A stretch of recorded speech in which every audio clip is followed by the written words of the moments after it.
Hi guys, good morning. এখন বাজে হচ্ছে 11:30, 12টা বাজতে যায়।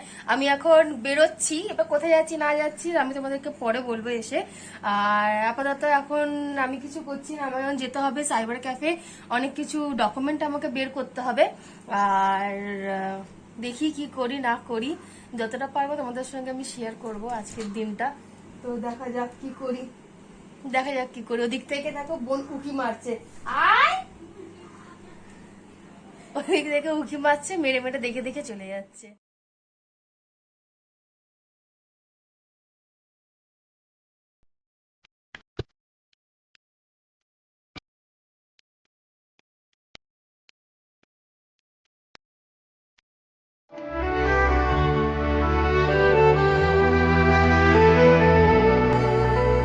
আমি বাড়ি চলে এসেছি, রাস্তাতে আছি, সামনেই বাড়ি ঢুকে যাব।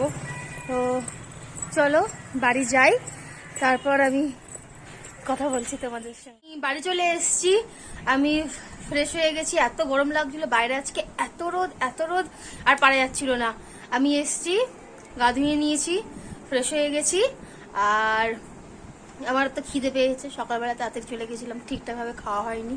আর দেখি মা কি রান্না করেছে জিজ্ঞেস করি। আর চলো তাহলে মায়ের কাছে যাই, জিজ্ঞেস করি মাকে যে মা কি রান্না করেছে। মিউট করো না। কি রান্না করেছো আজকে? রান্না করেছি চিংড়ি মাছের কালিয়া করেছি, আর পটল ভাজা, শাক ভাজা। শাক ভাজা তো আমি খাবো না। শাক ভাজা তো আমি খাবো। পটল ভাজা আজকের না কালকে? পটল ভাজা আজকে করেছি। ঠিক আছে, চলো আমি আবার খেয়ে নিই, পেট পুজো করে নিই। তোমরা তোমাদের খিদে বাড়ানোর জন্য মটনের ঝোলের রেসিপিটা দেখে নাও, আমাকে কমেন্ট করে জানিও যে কিরকম রান্না হয়েছে। তোমরা ট্রাই করো, বাড়িতে ট্রাই করেও আমাকে জানিও কমেন্ট সেকশনে যে কিরকম কি তোমরা বানিয়েছো আর কিরকম খেতে হয়েছে। তো চলো আমি খেয়ে নিই, তারপরে আমি আসছি বিকেলবেলা। পেস্টটা কি দিয়ে বানিয়েছো? পেস্টটা হচ্ছে তোর পেঁয়াজ দিয়েছি, আদা রসুন দিয়েছি, আর জিরে ধনে গরম মশলা, জিরে ধনে, আর নুন হলুদ। নুনটা দিইনি, নুনটা পরে দেবো। আর হলুদটা দিয়েছি, দিয়ে এখন এই মশলাটা এখন তেলের মধ্যে দিয়ে কষতে হবে। ঠিক আছে, কষা বেশ ভালো করে কষা হয়ে গেলে এটা জাস্ট 10 মিনিটে 10 থেকে 15 মিনিটের মধ্যে মটনের ঝোল হয়ে যাবে। একদম ইজি, খুব ইজি। আলু দেবে ওর মধ্যে? হ্যাঁ, আলু তো পড়বে। তো পেঁপেটাও দিতাম, পেঁপেটা বললো যে তোর বোন বললো খাবো না, ওই জন্য পেঁপেটা স্কিপ করে দিলাম। তোমরা চাইলে পেঁপেটাও দিতে পারো, আর পেঁপে বাটাও অনেকে দিতে পারে জাস্ট মাংসটা তাড়াতাড়ি হওয়ার জন্য। কিন্তু এমনি মাংসটা এরকম করে করলে আর কি বেশ ভালো লাগবে, খেতে খারাপ লাগবে না। কতক্ষণ কষতে হবে? এটা মোটামুটি 10 থেকে 15 মিনিট ভালো করে মশলাটা কষতে হবে। কষার পর মটনটা দিয়ে আরও 10 মিনিট কষতে হবে। কষার পর তারপর একবার প্রেসার কুকার দিয়ে 2টো সিটি মেরে নাও, একদম ইজি হয়ে যাবে। ঠিক আছে, মাংসটা কষানো হয়ে যাক, তারপরে আমি আবার দেখাচ্ছি। মশলাটা কষানো হয়ে গেছে, এবারে কি দেবে এর মধ্যে? এইবারে মটনটা দিয়ে দেবো। ভালো গন্ধ বেরিয়েছে। হ্যাঁ, মটনটা দিয়ে দেবো, গন্ধ তো বেরোবে। গরম মশলা কষ্ট ফোড়ন করে গন্ধটা এমনিই গম করে। দেখো মটনটা আমি দিয়ে দিয়েছি। কত মটন আছে এর মধ্যে? এইটা আমি মোটামুটি 750 মটন নিয়েছি, আমাদের 3 জনের জন্য এনাফ হয়ে যাবে। 3 জন তো খাবো। এই কষা হচ্ছে, ঠিক আছে। আমি কিন্তু আলু এর মধ্যে ভাজা করিনি, ঠিক আছে। এটা আজকে নতুন একটা রেসিপি। আমি এটা কাঁচা আলু, হ্যাঁ, ওটাকে মাংসের মধ্যে দিয়ে আমি এটাকে নেড়ে চেড়ে টেস্ট করে দিয়ে দেবো। তোমরাও করে দেখো, টেস্টটা কেমন আসবে পরে বলো। দেখো আমি এবার আলুটা দিয়ে দিলাম, ঠিক আছে। মটনের মধ্যে একটু আলু না করলে ভালো লাগে না। এর মধ্যে আসল মশলা হচ্ছে আলু আর এর ঝোল।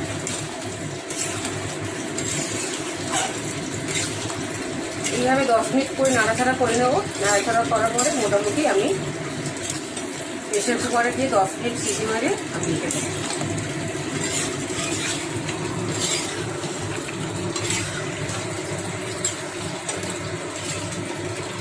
সময় লাগবে, হ্যাঁ, একটু কষা, আর একটু কষবে, একটু ঢাকা দিয়ে দিই। 2 মিনিট মধ্যে কালার এসছে না, তোমরা একবার ট্রাই করো। দিয়ে আমার কষানো হয়ে গেল।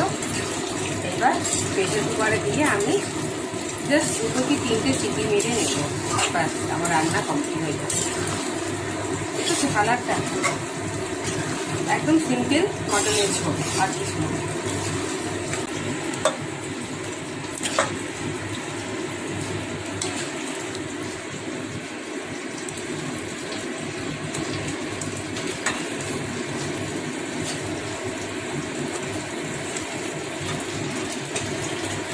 জল দেবে নাকি?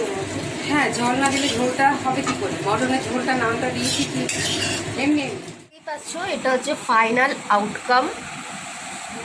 কালারটা দেখো। এর মধ্যে মা নুন আর গরম মশলা দিয়ে নামিয়ে নিয়েছে। আসলে আমি গেছিলাম ময়দানে, একটা অফিসিয়াল কাজ ছিল, সেই কাজটা করে আমার একটা ইন্টারভিউ ছিল সেখানে, তাই আমি গেছিলাম। আমার সঙ্গে আমার এক বান্ধবীও গেছিলো, তারও ইন্টারভিউ ছিল আজকে ময়দানে কোটাকে। জানি না আমি ঠিক করেছি না ভুল করেছি, তোমরা আমাকে বলো। ওরা আমি ইন্টারভিউটা দিলাম, ক্র্যাকও করেছি আমরা। তো আমাদের কাছ থেকে ওরা টাকা ডিমান্ড করেছিল যে টাকাটা দিলে তবে আমাদের কাজ হবে, নয়তো নয়। তো সেরকম কাজ আমার পছন্দ না যে টাকা দিয়ে আমি কোনো কাজ করব। তাই আমি বললাম ঠিক আছে, আমরা আসছি, আমরা জানিয়ে দেবো যে কাজ করবো কি করবো। খুশি খবর দিই, আজকে আমি মা বোন একটু বেশি আনন্দে রয়েছি, কারণ আজকে আমাদের বাড়িতে একজন আসবে। সে আগের সপ্তাহে সে তার দিদুন বাড়ি গেছিল, তো আজকে সে ফিরবে। তার জন্য তোমরা দেখতে থাকো যে কে আসছে আমাদের বাড়ি। তোমাদের বলেছিলাম না যে আমাদের বাড়িতে কেউ একজন আসবে, সব থেকে বড় সদস্য আমাদের পরিবারের। দাঁড়াও, তোমাদেরকে দেখাচ্ছি আমি। হাই বলে দাও। হাই বলো, মুখে বলো। কোথায় যাচ্ছিস? গান শুনবি আগে এখানে। কোথায় কোথায়? তোমার ফোন কোনটা? ফোন কোথায়? তোমার ফোন কোথায়? তোমার ফোন নিয়ে এসো। ওই দিক থেকে তোমার ফোন নিয়ে এসো, ওই দিক থেকে। না, তোমার ফোন নাও আগে। আগে হাই করে দে, হাই করে দে, আগে হাই বলো, আগে হাই বলো। আগে হাই করে দে, হাই করে দে। চশমা পরে হাই করে দে। চশমা পরেছি, বলতে চশমা পরেছি। হাই করে দে, হাই করে দে। উমা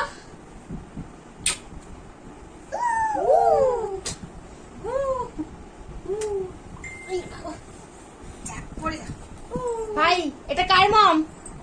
এটা কার মম? আমার নাম কি? ওই চলে গেল। দেখি এটা আমি নিয়ে আসি, এটা আমি নিয়ে নিই, এটা আমি নিয়ে নিই। এটা কার? এটা কার টেডি বিয়ার? কার টেডি বিয়ার? কার টেডি বিয়ার? কার টেডি বিয়ার? কার টেডি বিয়ার? এটা ছদিকে মারি, ছদিকে মারি। এই ছদিকে মারছি, ছদিকে মারি। ইয়া,